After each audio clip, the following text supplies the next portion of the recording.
I'm going to show you a hatching mayfly, Danica or Vulgata mayfly. This is a mustard C49 curved caddis emerger hook.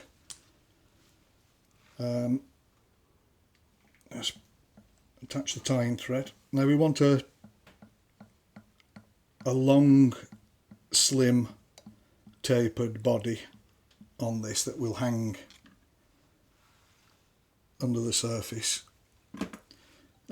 This technique actually is what I really want to show you. It's doing quill bodies with moose mane.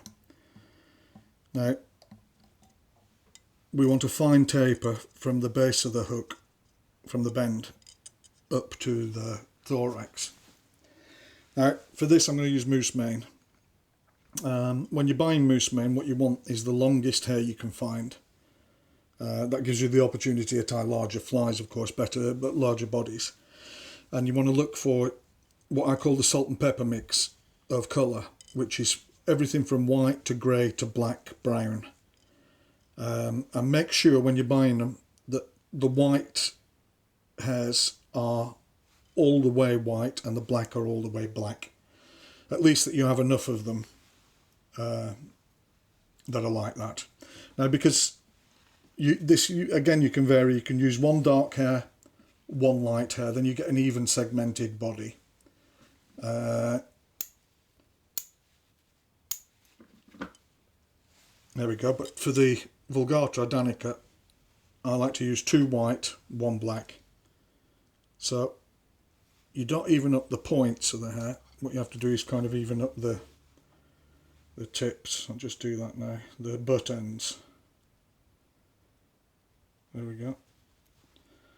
And we turn these around. There are the tips. And then we'll just trim the tips off to the same length. Now, tie these in. There we go. Just secure them first. And then once again with Dyneema, I'll spin it anti-clockwise to open the fibres, then you get a better purchase and a flatter underbody. The neater the underbody on this pattern, the better the overbody will be. Now it's important that when you tie these 3 hairs in, that they lie together, not 2 and 1 tied to the hook shank. You can tie these down quite far down into the bend. There we go, and then back up.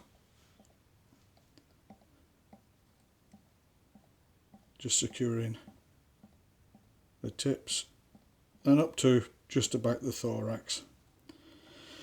Now we need a thicker body at the top, a tapered body, and we need a post. This is going to be a clinkhammer style emerger. So I use a light dun poly yarn from Spirit River. Let's cut a piece of that off. Now when you're tying this in, right on top of the hook shank, make sure that you have enough for the post. This will be top of the hook shank. And go back towards the bend, just 4 or 5 millimeters. And then this that's left, we have to cut at a taper. This will give us our tapered body. So I'll just turn that, taper the sides.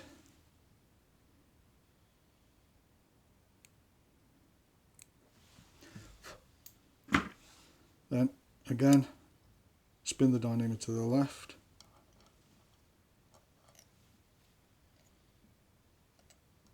And we tie this down.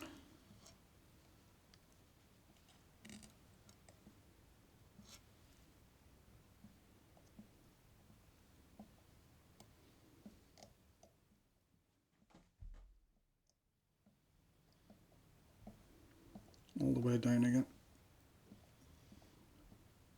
Oh, just give it a spin again.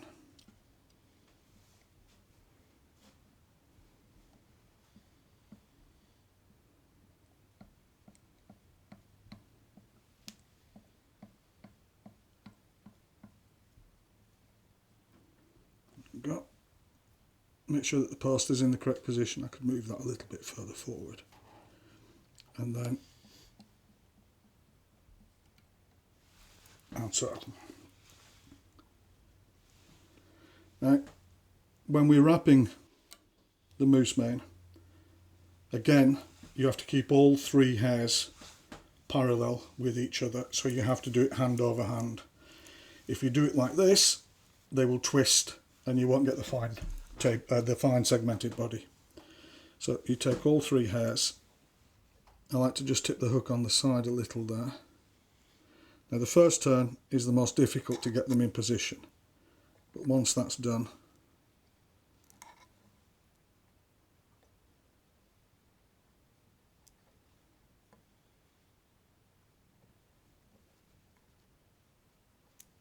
a little bit fiddly. There we go. And then close tight turns all the way up, making sure that they don't twist again, keeping the hairs parallel all the way.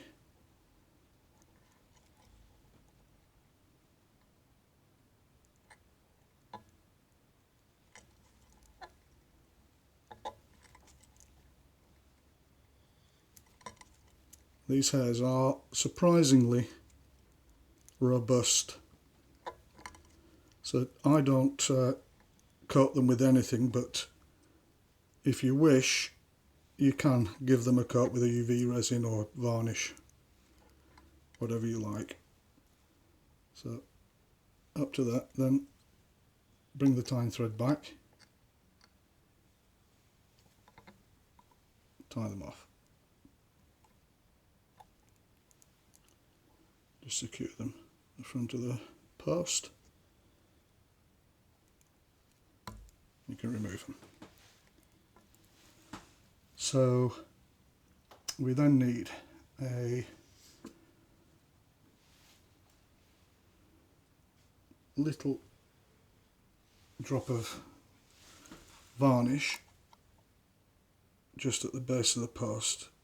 This will just stiffen it up when it dries and make a better foundation for wrapping the hackle.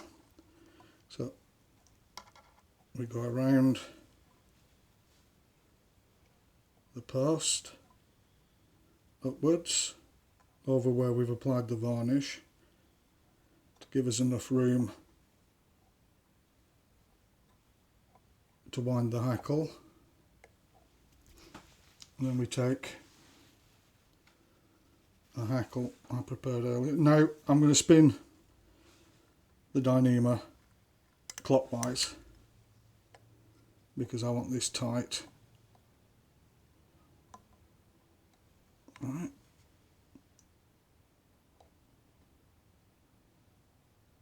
Tie in the hackle there, and you whip it up the post, because you're going to wind that hackle down later and tie it off, and tie that in to the back of the where we're going to tie in the thorax. Then peacock herl for the thorax, and the peacock herl that's best to use for this, that's strongest, is just from under the eye. So we need a couple of these.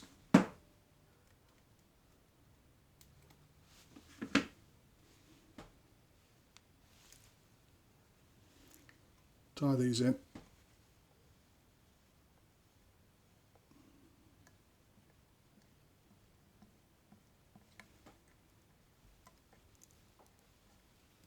And wind them forward. A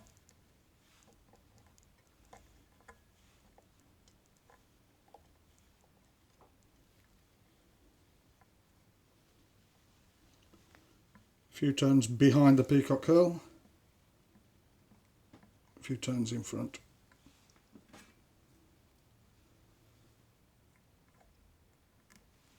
Remove them.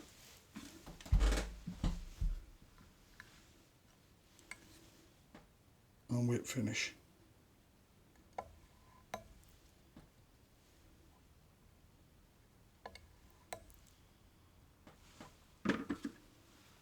Remove your tying thread.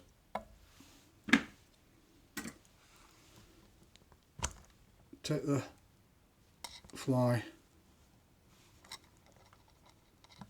out of the vise,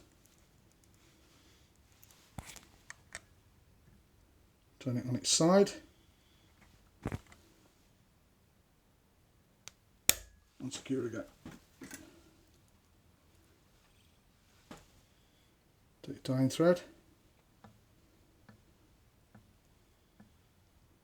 put this back,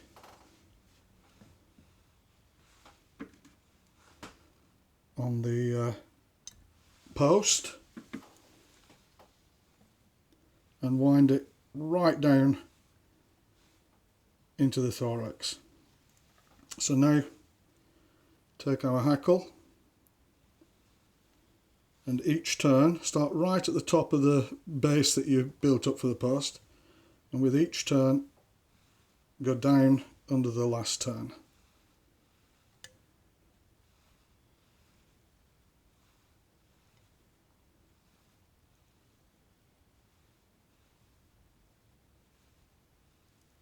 Down until you reach the thorax.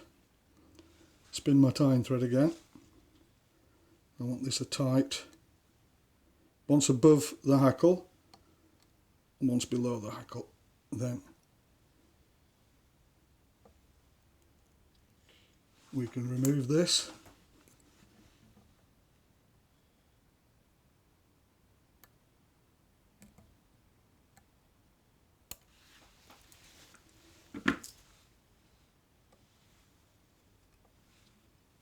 We can then trim the post down to the desired length, and we take whip finish tool,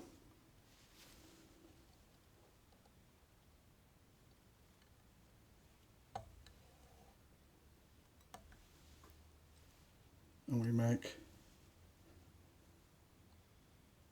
2 regular whip finishes under, and then I take just a wee drop of varnish on the tying thread, a bit too much that,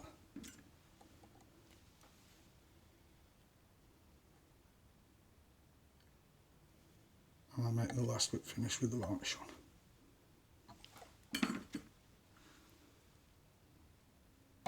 Remove the tying thread,